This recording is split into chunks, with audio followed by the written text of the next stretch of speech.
حسنا وكفارها من زكريا كلما دخل عليها زكريا المحراب وجد عندها رزقا قال يا مريم أنى لك هذا قالت هو من عند الله إن الله يرزق من يشاء የመዲያም ቅመሞች እንግዲህ እንደዚህ በጧት ተነስተው ቁርአን ድምጽ ቤቱን የሚያውጀውን ባል አላህ ይስጣችሁ። ያ ረቢ አላህ በጉንጩ ጫት ይዞ የሚንቀሳቀሰውን ሳይሆን በልቡ ዚክርን ይዞ አላህን እያስታወሰ የሚንቀሳቀሰውን በጧት ተነስቶ ፈጅር ሰላት መስጊድ ጀማዓ ሰግዶ ከዛም ደግሞ ቤቱ መጥቶ እንደዚህ ቁርአን የሚቀረውን ባል አላህ ይስጣችሁ እያልኩኝ ዛሬ እንግዲህ መግቢያ ላይ የባለኳን ድምጽ ቀንጨብ አድርጌ ማለት ነው ሲያየኝ ስቀርጽ ሲያየኝ አቋርጬዋለሁ ያውን ሳይጨርስ እና በጧቱ እንደዚህ ባልካይን ቻው ቻው ባይ ባይ መልካም ውሎ የኔ ፍቅር ብዬ ከሸኘው በኋላ ቁርሳችን ምናምን በላልተን ከሸኘው በኋላ ባልካይን ወደ ቤት ጽዳት ገባሁኝ ማለት ነው። እንደዚህ እንደምታዩኝ ፏፏ አድርጌ ቤቴን አጸድቼ ትንሽ የረፋድ ውሎዬን ነው ማሳያችሁ፣ ብዙም አይደለም ምክንያቱም የሚቀርጸኝ ስለማይኖር ሙሉ የቀን ውሎዬን እንትን ለማለት አይመቸኝም ማለት ነው እንጂ እንደዛ ብሰራ በጣም ደስ ይለኝ ነበረ። ግን አይመቸኝም፣ የሚቀርጸኝ አይኖርም። እንደገና ደግሞ ሰው ይገባብኛል። ይሄንንም በጧት ስለሆነ ነው እንጂ ጎረቤት ምናምን ሰው ይገባብኛል ማለት ነው፣ ይደብረኛል። እኔ ደግሞ እንደዛ ኮንፊደንሱም የለኝም፣ እንዲሁም ለማውራት ራሱ አይመቸኝም ማለት ነው እንደዛ ሲሆን። እንደዚህ ሰው ጥልቅ ሲልብኝ ለማውራት የማይመቸኝ በነገራችን ላይ ይሄ ራሱ ድምጽ ምናምን ነበረው። እንደገና ነው ሪከርድ የማደርገው እንጂ እያወራሁ አይደለም። እንደዚህ ቤቴን ፏፏ አድርጌ ከጨረስኩ በኋላ እቃዬን አጥቤያለሁ። መጀመሪያ እቃ ነው የማጥበው እኔ። ከዛ በረንዳ ወለል ያለው እቃ አጥቤያለሁ ማለት ነው። ምክንያቱም በቃ ከእንዲሁ እቃ ጥብ ካደረጋችሁ ቀለል ነው የሚለው ሁሉ ነገር። ፀሐዩም ሳይመጣብኝ ብዬ እቃዬን መጀመሪያ ነው ያጠብኩት ማለት ነው ከቤት በፊት። ከዛ በኋላ ቀይና አጥቤ ያለው በረንዳ ወለል ያለው ቤት ካጸዳው በኋላ እንደዚህ ደግሞ ግቢው ምን ይመስላል? ጭቃ መስሏል። እንደዚህ ጠረኩኝ ማለት ነው። ያው ስልኩን የሚቀርጸኝ ስለሌለ መስኮት ላይ አድርጌው ነበር እየጠረኩ ያለሁት።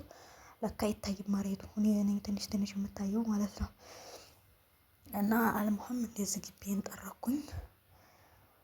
በጣም አፈር ሆኗል። ዝናቡ በበር ስር የሆነ አሸዋ ምናምን ስለሚያስገባበት ዝናብ ጥሎ ራሱ አይጸዳም ማለት ነው። ጧት ካልደረግነው እና ካላጠብነው ጽድት አይልም።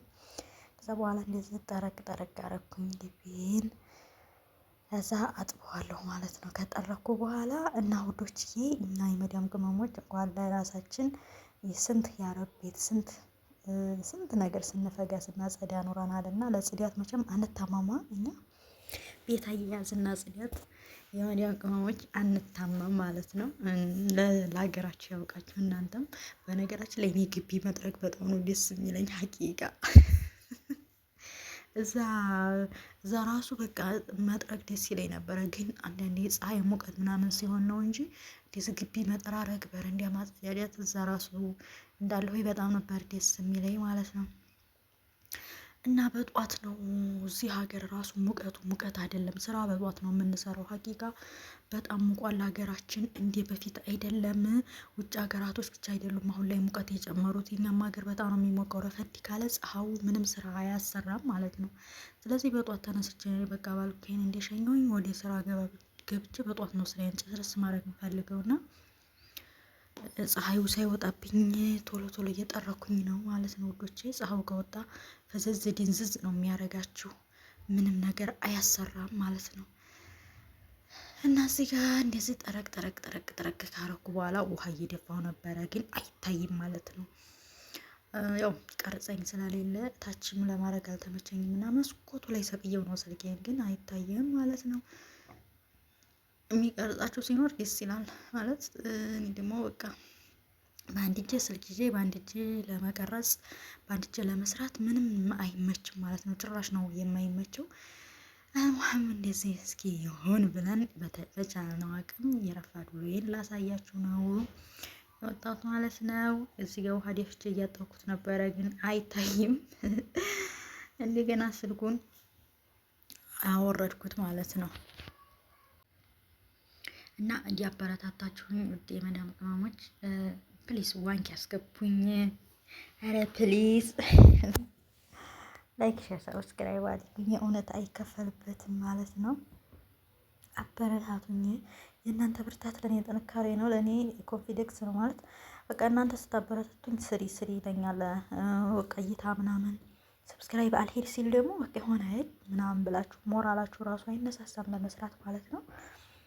እና የምትፈልጉትን ነገር ሁሉም ደግሞ ጠይቁኝ ብያለሁኝ። ጠይቁኝ እላችኋለሁ ውዶቼ። ከዛ እዚህ ጋር እንደዚህ ስልኬን ወዴታች አወረድኩት ማለት ነው። ያው እንደማይታይ አይታይም ይሆናል ምናምን እያልኩኝ ነበረ። ገብቶኛል እንደማይታይ ማለት ነው። ከዛ እንደዚህ ውሃ እየቀዳሁኝ እየረጨሁ ነበር ማጥበው። ስለዚህ እንደዛ ስለሆነ ደግሞ በአንድ እጅ ይዤ በጭራሽ የማይመች ነገር ስለሆነ ነው ላይ የሰቀልኩት። በመጥረጊያማ ግፍት አይልም በውሃ እንደዚህ ካላወረድኩት ማለት ነው። አቧራው የውጭ እቃው ከስር ነው የሚወጣው፣ ከስር ነው የሚፈልቀው ማለት ነው። እያጠብነው በቃ ከስር ነው የሚፈልቀው። እንደዚህ አይነት ግቢ ወላሂ ጽድት ያለ ቆሻሻ የሚችል ምናምን ይመስላል። ሊሾ ግቢ ነው ጽዳት የሚችለው። ውስጥ ጥርግ ታደርጉታላችሁ ፎ ይላል።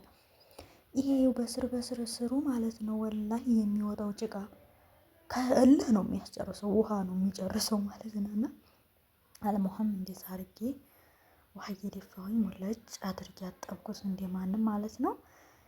ያው እዚህ ጋር እየጠረኩኝ ነው። ከዛ በቃ አልተመቸኝም እና አስቀመጥኩት። ስልኬን ጠራርጌ ጨረስኩኝ። በመቀጠል ወደ ኩሽና ሄድኩኝና ምጣዴ እንደምታዩት ክዳኑ በጣም እንትን ይዞ እንፋሎት ይዞ ላጥበው ከፍቼ ቡለኑን አውጥቼ ለማጠብ አይመችም። ቡለኖቹ አይወጡም። የሚወጣ ነገር አይደለም። የሚወጣ መስሎ ይባየው አይወጣም ማለት ነው።